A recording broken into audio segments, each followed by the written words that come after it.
Martinique, après son forum dernièrement intitulé Quel transport pour demain, à la Maison de la Culture Armand Nicolas à Trinité, nous avons rencontré l'ancien transporteur d'élèves à la retraite qui nous dit comment il s'organisait à chaque saison scolaire. Nous l'écoutons. Monsieur Jean Dorsan, aujourd'hui le transport scolaire pose problème. Comment, jadis dans le passé, vous vous êtes organisé en tant que transporteur scolaire? Alors, je dirais que cette émission ne suffirait pas pour que je puisse vous expliquer l'organisation du transport scolaire chez celui qui parle. D'abord, avant, 2 mois avant la rentrée scolaire, j'organise une réunion intitulée Apprenons à mieux nous connaître avec parents, établissements scolaires, élus du secteur des communes que j'ai l'honneur de... Et je leur présente ce document qui est un format de poche qui explique aux gens quelles sont les disciplines à observer au sein de l'organisation de mon entreprise. Et on ne peut pas aujourd'hui faire du transport sans avoir ce format de poche qui explique à l'usager comment se déroule votre entreprise, qu'est-ce que l'usager peut attendre de vous. Ça, c'est très important. Et partant de ce principe, je fais d'abord, après cette réunion importante, une relation profonde avec le parent. D'ailleurs, je ne recrute pas d'élèves, je sens que ce soit le parent qui vienne à mon bureau pour pouvoir inscrire son enfant. Et pour pouvoir inscrire l'enfant, je lui réclame un certain nombre de documents pour que tout se passe dans l'ordre. D'abord, il faut ce que moi j'appelle une fiche de renseignement. Et cette fiche implique même que le parent me fasse savoir quel est le médecin de l'élève que je transporte dans le cas où cet élève a un problème, que je puisse entrer en contact avec son médecin. Monsieur Dorsan, une fiche qui parle d'elle-même parce que tous les renseignements de l'élève que vous devez transporter se trouvent dans cette fiche? Oui, tout est dans cette fiche. Et rapidement pour la décortiquer, il y a d'abord la partie parentale, nom, prénom, adresse, téléphone. La partie de l'élève à transporter, nom, prénom, date de naissance, adresse, classe, téléphone. Et également, l'élève doit me remettre un justificatif d'adresse. L'élève doit également me remettre un justificatif de son inscription au lycée où il est, où je dois le conduire. Alors, quand le parent, chez moi, il y a les règles du savoir-vivre d'abord. Chez moi, le parent qui ne peut pas payer parce qu'il y a chez moi un organigramme que je remets aux parents qui est la permanence qui se tient à sa disposition pour payer le voyage de son enfant.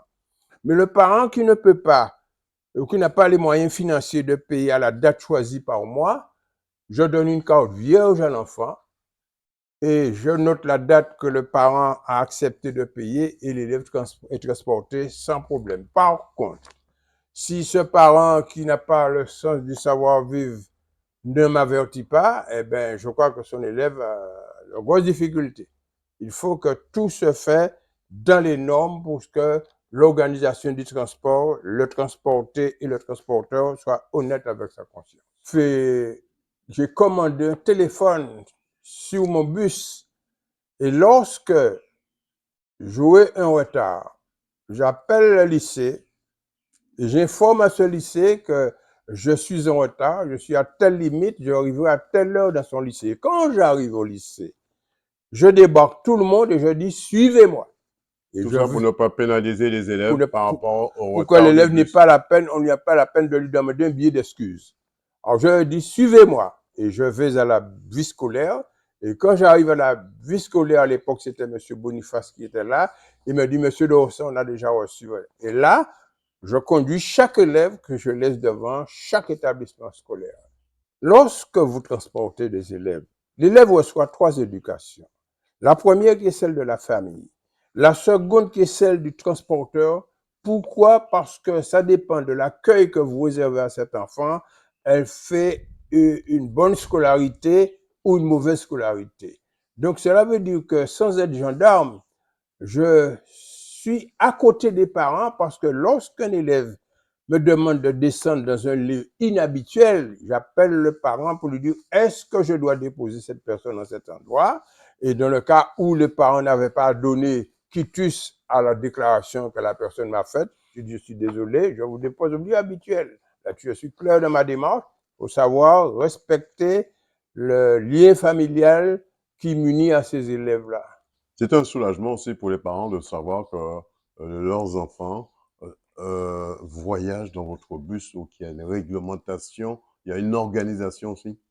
Ah, il y a une très grande organisation. Je vous dis que votre émission ne suffit pas pour que je puisse vous expliquer, parce qu'en fin d'année, il ne faut pas oublier que je demandais à M. Chalonnec, le proviseur, la liste de tous les élèves de mon secteur qui ont réussi à leur examen, et j'organisais une manifestation pour rassembler l'élève, parents, école et élus, et je favorisais au tirage au sort un week-end en Guadeloupe à l'élève qui a les bonnes notes, un week-end à Dominique et un week-end à Sainte-Lucie. Eh bien, les gens me rencontrent pour me féliciter, regretter que je ne sois pas là. Et, vous savez, il y a une heure pour chaque chose, il y a un temps pour chaque chose. Quelles consignes donnez-vous à vos salariés dans votre entreprise? Alors, le salarié, je vous ai parlé à l'instant d'un format de poche. Le salarié a ce document qui est rédigé à son effigie. C'est rédigé. Il doit attentivement, avant de signer son contrat d'emploi avec moi, lire attentivement ce document et doit signer avec la mention lu et approuvé. Et une fois que ce salarié a pris conscience du règlement intérieur de mon entreprise, il doit suivre avec une attention particulière. Même sur le plan vestimentaire, j'exigeais que le salarié conduise mes élèves en manches longues, pas de manches courtes, et j'avais, pour donner force à ce salarié, je donnais 6 chemises au salarié et 3 pantalons pour être habillé en uniforme. Que pensez-vous des embouteillages, du transport en Martinique? La question, elle est pas difficile, mais il faut dire tellement de choses. Au départ, je regrette que les bus ne sont pas identifiés. Les bus ne sont pas identifiés.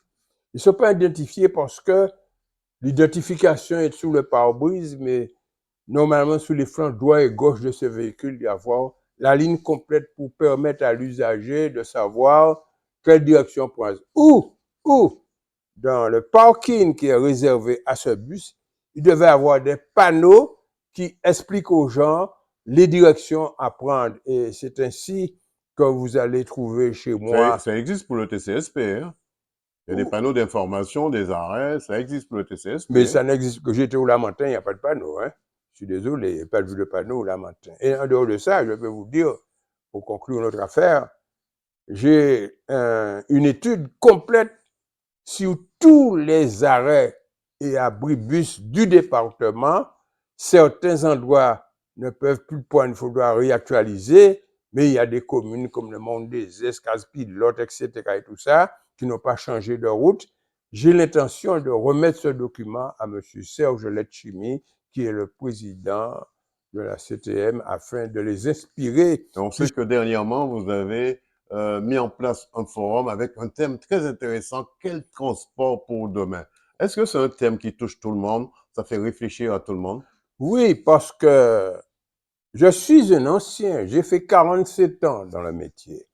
Donc, il m'est resté l'habitude du terrain, donc j'ai l'intention, du moins, pardon, à la Chambre de commerce et d'industrie, avec son président, organiser une conférence sur le transport à la Martinique et également une conférence de presse. À 87 ans, M. Dawson, qu'est-ce qu'on peut vous souhaiter?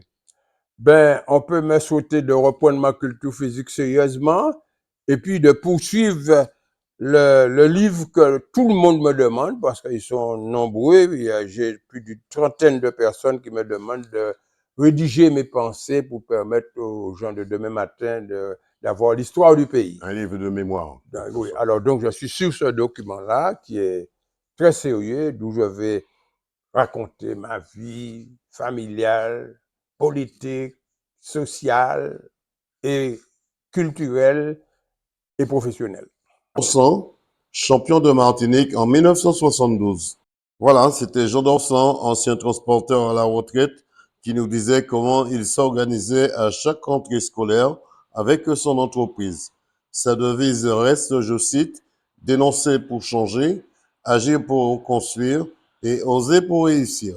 Reportage Daniel Diaz, 100% sport, KMT Télévision.